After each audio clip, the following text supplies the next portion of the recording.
पैसा, क्या ये बस किस्मत की बात है या फिर इसके पीछे कोई साइंस है?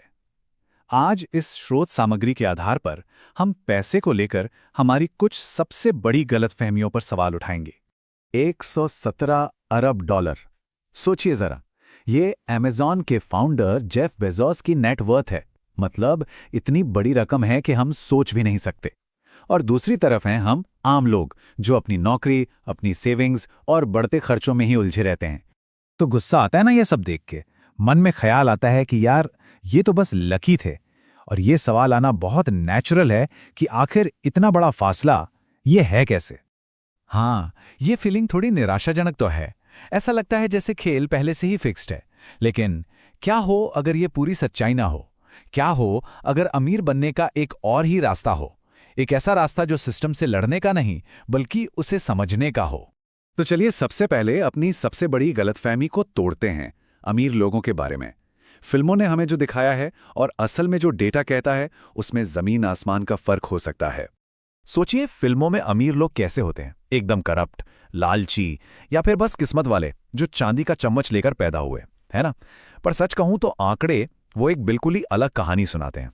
ये चौंकाने वाला है, पर दुनिया के जो सबसे अमीर लोग हैं ना, उनमें से 2/3 से भी ज्यादा सेल्फ मेड हैं। मतलब उन्होंने अपनी दौलत खुद बनाई है, उन्हें ये विरासत में नहीं मिली।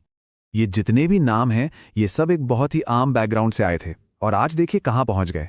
तो आखिर इन सब में कॉमन क्या है? ऐसा क्या है जो वो जानते हैं और हम नहीं? बचपन से हम सबको एक ही बात सिखाई गई है ना, कि भाई अच्छी पढ़ाई करो, अच्छी नौकरी पकड़ो और लाइफ सेट है। पर क्या ये रास्ता सच में दौलत बनाने का है, या कहीं ये एक जाल तो नहीं? ये ना एक ट्रेडमिल पर दौड़ने जैसा है।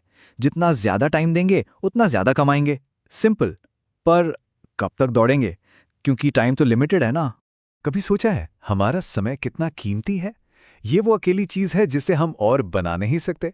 तो जब हम अपनी कमाई को सीधे सीधे अपने टाइम से जोड़ देते हैं, तो हम अपनी ही कमाई पर एक लिमिट लगा देते हैं।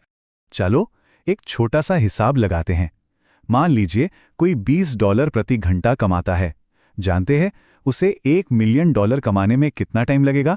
पूरे 24 साल, और वो भी बिना किसी टैक्स या खर्चे के। क्या सच में ये रास्ता सही है? तो फिर अगर नौकरी जवाब नहीं है तो क्या है? चलिए अब दौलत के असली फॉर्मूले को समझते हैं। ये एक ऐसी सोच है जो पूरा का पूरा खेल ही बदल सकती है। यहां एक बड़ा शिफ्ट है। पैसे के पीछे भागना बंद करना होगा और प्रॉब्लम्स को सॉल्व करने वाला एक मैग्नेट बनना होगा। फिर पैसा खुद ब खुद खिंचा चलाएगा। बस यही वो माइंडसेट शिफ्ट है जो सब कुछ बदल देता है। तो ये है वो फॉर्मूला। एक ऐसी प्रॉब्लम ढूंढो जिसे लोग सॉल्व करवाना चाहते हैं, और फिर उस सॉल्यूशन को ज्यादा से ज्यादा लोगों तक पहुंचाओ। बस 2 सवाल हैं। कौन सी प्रॉब्लम सॉल्व की जा सकती है और उस सॉल्यूशन को कितने लोगों तक पहुंचाया जा सकता है। इसका मतलब क्या हुआ?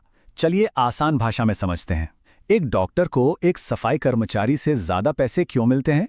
क्योंकि मार्केट, यानी हम सब लोग, जान बचाने वाले स्किल को ज्यादा वैल्यू देते हैं। किसी की वैल्यू इस बात से तय होती है कि वो कितनी बड़ी प्रॉब्लम सॉल्व कर रहा है। तो शुरुआत कहां से करें? बहुत सिंपल है।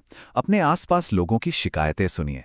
लोग किस बात से परेशान हैं, वो क्या चाहते हैं जो बेहतर हो जाए। यकीन मानिए, हर शिकायत में एक बिजनेस आइडिया छिपा होता है। लेकिन सिर्फ एक अच्छा सॉल्यूशन बना लेना काफी नहीं है। वो तो बस शुरुआत है। असली दौलत तो तब बनती है जब उस सॉल्यूशन को स्केल किया जाता है, मतलब बहुत सारे लोगों तक पहुंचाया जाता है। एक उदाहरण देखिए। एक लोकल रेस्टोरेंट एक रात में शायद 100 लोगों को खाना खिला सकता है, लेकिन एक फ्रेंचाइजी वो उसी एक्सपीरियंस को लेकर एक रात में 1 लाख लोगों को खाना खिला सकती है। यही है स्केल की पावर। एक और उदाहरण लेते हैं। एक योगा टीचर जो एक एक करके क्लास लेता है, वो अब भी अपना टाइम ही बेच रहा है, लेकिन एक ऑनलाइन कोर्स बनाकर वो अपने टाइम को अपनी कमाई से अलग कर देता है। अब सोचने वाली बात यह है कि ऐसी कौन सी स्किल है जिसे एक ऑनलाइन कोर्स में बदला जा सकता है। पर ये सब हम कर क्यों रहे हैं? पैसा, ये फॉर्मूला, स्केल, इन सब का असली मकसद क्या है? पैसे से हटकर असल में जिंदगी से चाहिए क्या? देखिए, पैसा तो सिर्फ एक चाबी जैसा है। इससे कई दरवाजे खुल सकते हैं, पर यह तो हमें ही तय करना है कि हम किस दरवाजे के अंदर जाना चाहते हैं। असली मंजिल वो दरवाजा है, चाबी नहीं। असली मंजिल है आज़ादी, अपने सपनों को पूरा करने की आज़ादी, और सबसे जरूरी, अपना टाइम वापस पाने की आज़ादी। सोचिए, इस आज़ादी का मतलब क्या है? अगर पैसा कोई प्रॉब्लम ही ना हो, तो कोई अपने टाइम का क्या करेगा? तो आखिर में बात पैसे की है ही नहीं, बात है जिंदगी की। बात है अपने टाइम को वापस पाने की और उसे अपनी शर्तों पर जीने की। तो पैसे के पीछे भागना छोड़िए, एक प्रॉब्लम ढूंढिए, उसे सॉल्व कीजिए और उसे स्केल कीजिए। तो सवाल ये है, कौन सी प्रॉब्लम सॉल्व होगी? आज़ादी का सफ़र आज से ही शुरू होता है।